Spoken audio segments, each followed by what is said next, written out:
Hi everyone, thanks for joining us, sticking around late in the day in Vegas.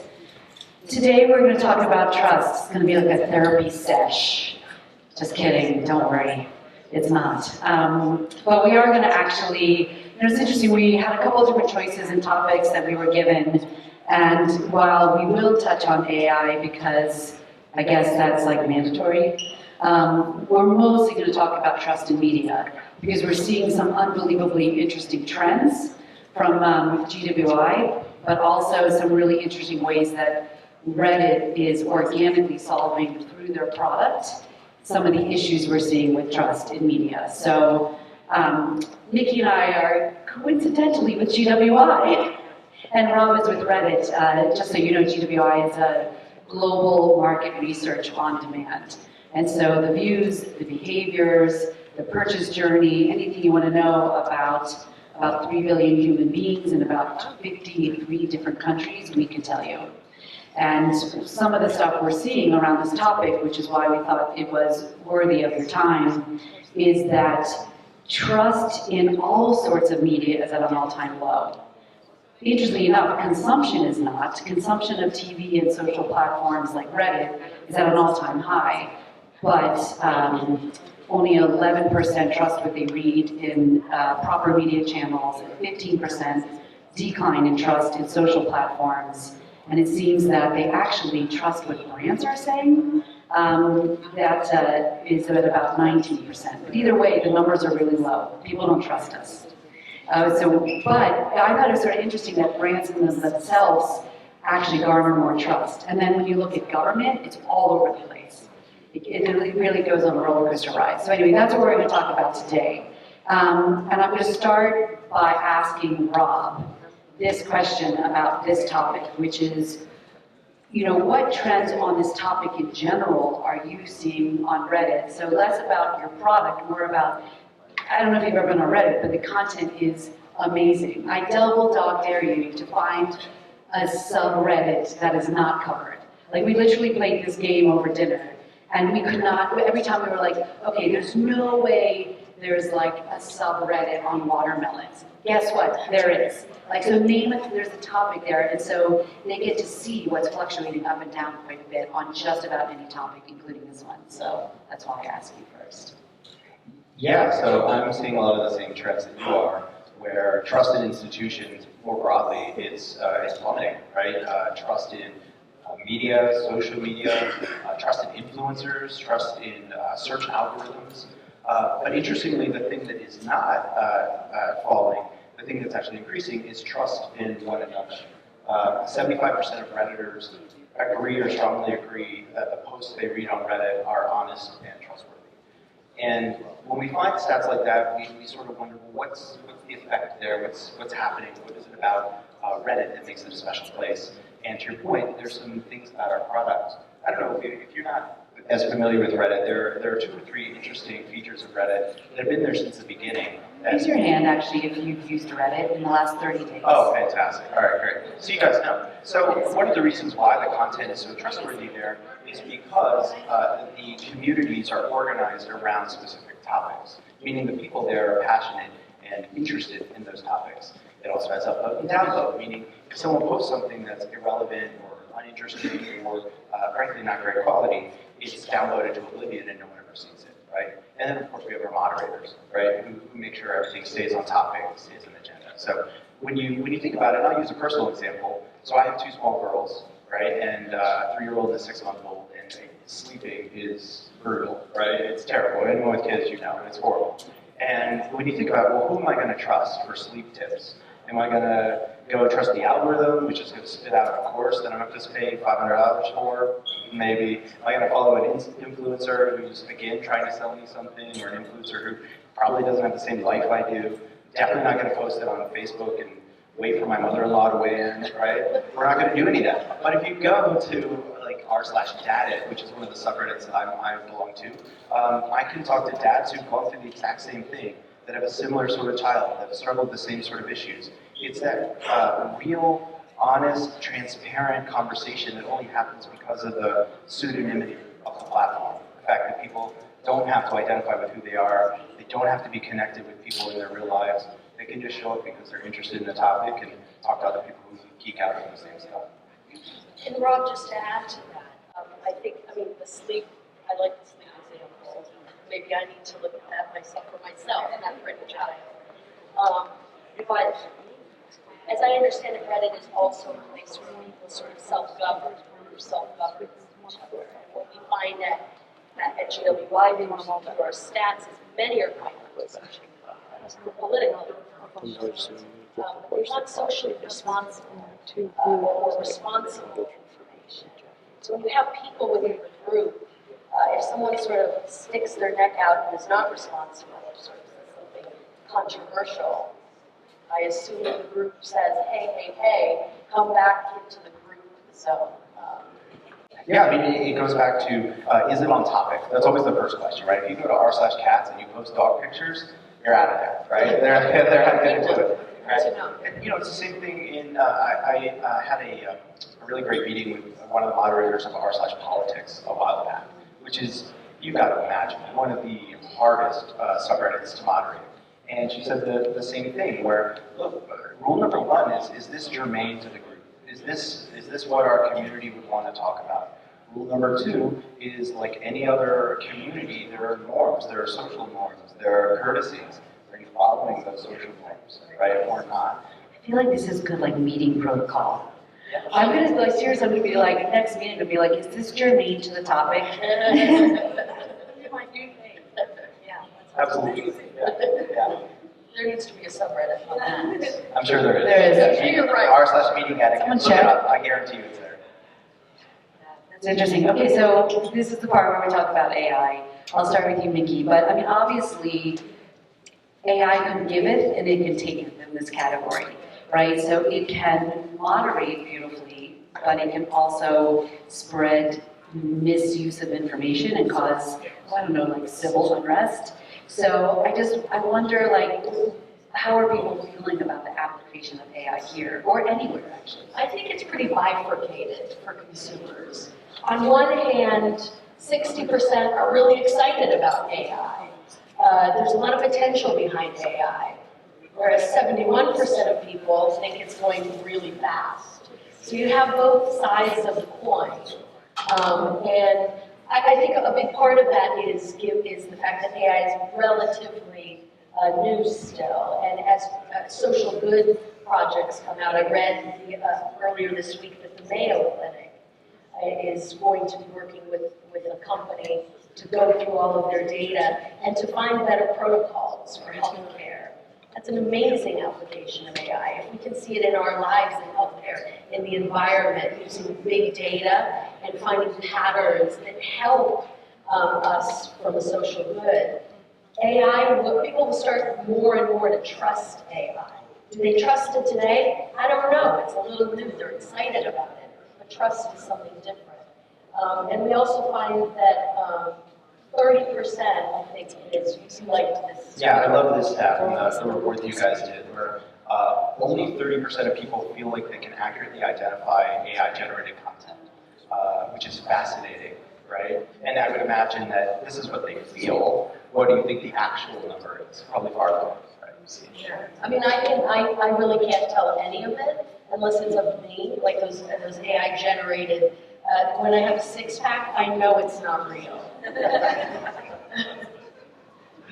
No, it's great. So I would just add to that so if most of you who've been on Reddit, you know that Redditors consider themselves early adopters. So when you were saying, a large number of people are excited but also fearful, the Redditors are like almost entirely on the excited side, right?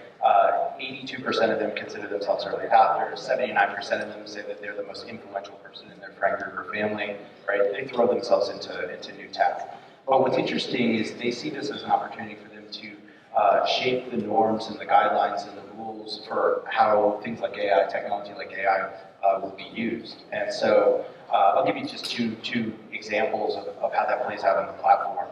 Have any of you been to r/space? No? Yeah, r/space is freaking awesome, right? Weird. It's all right, embrace it, that's cool. So what's interesting about r/space is they had to struggle with the fear that there might be lots and lots of content, AI-generated content, that really isn't accurate, right? And what they've done is they've said, you know what? Anything that's posted, it's not going to be the article that's talking about this finding. It's not going to be a summary, an AI summary of the finding. It's going to be the actual study. And so when you post something on r/space, the moderators in the community make sure that it actually has a link out to the science. And what's fascinating about these passionate groups is they do the homework. They click on the study. They read the 500 pages of physics calculations that someone did to determine what's going on in space, right? The second example I'll give you, and this is close to my heart with my two girls, is r/Frozen, right? Big Anna and Elsa fans in my house. Let's just be honest. We're all in. We have all the dresses.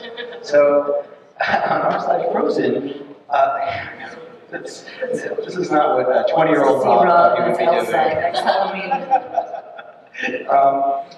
But you know, they often have the users. They post their own stories and thoughts and where the story could go next and fan art and things like that. And with DALL-E and with ChatGPT, now they've been able to use the AI to bring to life the idea, the fantasy, their fandom, right? And so, if I'm Disney and I'm on there, I'm thinking, wow, look at this intense fandom that's happening all around it, and these AI devices have allowed people to express that fandom in a way that they never could have before, right? But the rule they've made, the norm that they've created, is that any piece of AI-generated content must be flagged with flair. It must say that it is AI. It also is supposed to say which platform generated it and how did you do it. It's about showing your homework, right? It's about giving the proper credit for the proper sources. That's the key to making AI a contribution. And then, of course, if someone does AI and floods it, it stinks. It gets downloaded. No one ever sees it again, right? So It's so brilliant because they're not trying to put the toothpaste back in the tube. There's no way to do it. But let it run free, just be extremely transparent about it, versus trying to stop the progress. It's not happening. So like when people try and police AI, that's the way to do it, which is just source. Yeah, that's great. we also have the advantage that on Reddit, because of the subreddit communities, the content doesn't go viral in the same way it might through another platform where it gets mass distributed everywhere and pushed into your feed because you follow someone, not because you're interested in the topic, right? On Reddit, the content is siloed within the subreddit until it is posted into a new subreddit. And just like my cats and dogs example, if you post something in one subreddit and it's germane to that topic, that's probably not going to be germane to another subreddit, right? So it creates this sort of these firewalls that prevent the incentive to mass populate with manipulated content.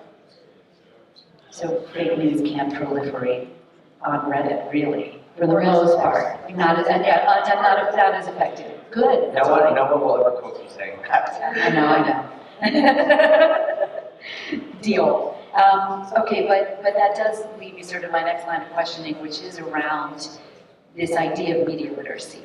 And what do you put in front of people? Because I feel like, again, we can't stop the fake news, right? Like, the Russians have machinery to literally proliferate fake news to Americans to try and steal elections. It's been proven. I'm not trying to get political, but so I'm like, okay, you know what? I'm not stopping that anytime soon. That's a machine, but I can turn my teenagers into skeptics, right? And so I am sort of trying to, there's a lot of companies now that are trying to create ways that there's just more media literacy. So instead of trying to, the way to get people to trust is make people more media literate, which is what you're kind of doing, but go for it. What I was going to add to that is I think consumers are becoming more and more savvy. So they're asking. I hope so. They're asking for this during our political debates. People are asking for real-time fact-checking because there's such a tendency now for our candidates to say whatever they want to say. So people want to know how accurate was what that person just said. And they want a little ticker tape that says, well, actually, maybe that's not 100%. Right? On top of that, A little BS flasher at the bottom of that that would screen. be interesting. That would be interesting. On top of that, consumers more and more are looking across multiple sources, whether it's news sources. They're not necessarily just watching one news program. They may be watching multiple news programs or reading multiple news sources. And so consumers are becoming savvier, and they know that they have to dig in more deeply. They have to ask questions. They have to say to themselves, can I trust this based on one source? Or should I be looking deeper? Yeah, I mean, one of our most popular subreddits is r/change my view. Where the entire point of that is for you to say, this is what I believe, give me the other side of this case.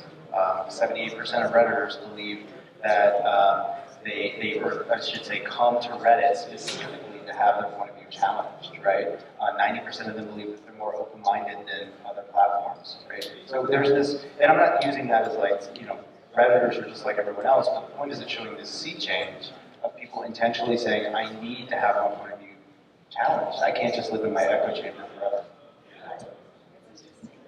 I mean, that curiosity and media literacy could literally save us. So let's talk about brands for a minute. And so Mickey, I know you have done a lot of work kind of sniffing around and trying to help with our data, help brands kind of understand how to be trusted. We've already been talking about it a little bit, about transparency. If there's an issue, tell me about it. Don't try to pull the wool over my eyes. It's about transparency and authenticity, so that consumers can make their own choices about what brands to use. We find that 58% of consumers are saying their top priority is that a brand is honest with them. And so we see that more and more that consumers are looking for that from their brand relationships. Yeah, I'll pile on there. So the advertisers I work with, one of the biggest pieces of advice that I give them, the biggest aha that they usually have is this mantra that we all got in business school, less is more, or the single-minded net takeaway. That world is gone, right? Now the mantra, at least for the advertisers we work with, is more is more. More content, more transparency, more detail, and being open to the feedback that comes with it. It's that transparency and vulnerability that ultimately we're seeing is helping them build trust in those communities. And I'll just give a brief example or anecdote. So we were looking into, we looked back at 14 years of Reddit data to try to understand where and when opinions around milk changed, right? Milk is like the poster child for simplicity. Got milk, literally, that's their entire thing, right? When in our lives did we all of a sudden start thinking, wait, milk's not healthy. Wait, oh my gosh, those poor cows, and oh wow, like milk destroys the planet, right? With all their emissions. And so we were actually able to go back on Reddit, and we found artifacts of where and when opinion changed. We would see studies that would show when it would change. We would see quotes and memes, and we could literally track this through time. And there were kind of 3 key steps that we learned that changed belief. Step number 1 was this flood of overwhelming data. Think about, like, I'll use a different example. The classic, wine is bad for you, wine is good for you, right? Like every week you have a different study telling you a different thing, right? That, it destroys trust, right? And that's what happened to the milk industry, is they started getting study after study after study that was conflicting on whether milk was healthy or not. The second step in that was an emotional connection, an anecdote, a video that shows you the pain that the animals are going through, or a photo that shows what's happening really on the farm, right? This really emotional hook. And then the third step was what we called oversimplification, right? I don't know, you probably will know this when I say it, but all of the greenhouse gas emissions from transportation would only amount to half of the emissions that the livestock industry produces on this planet. So if we ever wanted to truly fight climate change, we should probably stop our livestock business, right? That oversimplification, because there's a lot of nuance in there of data, it becomes the hook, that becomes the root and the anchor in people's brains that then they couldn't change. So what's interesting about this is a different client, an oat milk client, also came to me asking some of these same questions. And what's fascinating is without knowing it, they were following these same steps. They were proactively sharing their emissions data on their cartons. They actually took out big ads, billboards in Times Square saying, over here, this is our emissions. We left a space for Big Milk to tell us what their emissions are. We'll pay for the ad, right? They were over-communicating their sustainability efforts and their sustainability shortfalls, right? Being vulnerable. They even went as far as to have an Ask Me Anything. Are you guys familiar with those? Where you can, literally people ask whatever questions they want. They offered an Ask Me Anything and invited Milk to show up. And they're like, it was a dare, and they're like, they'll never show up, these guys. Guess what? They showed up. But not Big Milk, Little Milk showed up. It was a small dairy farmer in Scotland who showed up at this AMA and started fielding questions and going back and forth and fighting over sustainability. And wouldn't you know it, this dairy farmer was all in on sustainability and had a million ideas that the oat industry hasn't even thought of, isn't even using. And so what ended up happening is that the oat company ended up embracing his ideas and finding a third path, not a we're right, you're wrong, you're good, we're good, you're bad, which is that binary that people don't trust anymore, but instead found a third path of how do we get there together. So just a little bit. Example, really. And he was such a sweet farmer too. I feel like on my head, I'm like, rap battle, but for milk. That's like so Reddit. You can't get more Reddit than that, guys. The whole subreddit dedicated to understanding milk and sustainability. I mean, that's us. I couldn't figure out the subreddit that didn't exist. We have a couple minutes left. Does anyone have any questions about consumers and trust in media or Reddit or how to get a six-pack through Dolly? I guess, where to find a frozen dress for male adults. Anything. Any questions? No? You're good? Feel like you've cracked the code? Any comments? And we're standing in the way of happy hour, so. Oh, I see. I think there's actually one more session. Excellent. Well, I thank you so much. Ricky's all pro, Rob clearly, and all the stuff Reddit's doing. It was so much fun to sort of dig into Reddit, have an excuse to dig into Reddit's product on this. It's like, there's so much about the product that's organic that is probably going to save society, not to overstate it. I'll quote you on that. Yeah, seriously. Thanks all. Appreciate your time. Thank you.